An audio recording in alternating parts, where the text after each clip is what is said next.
So my adventurous older daughter, Kristen, and her adventurous boyfriend, Chase, had this idea to scale this embankment, let's say.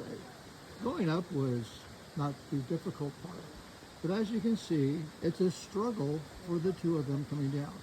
And these are really two highly intelligent people. Coming down, as you can see, has become problematic. They're doing it, now they're getting to an area that is much safer.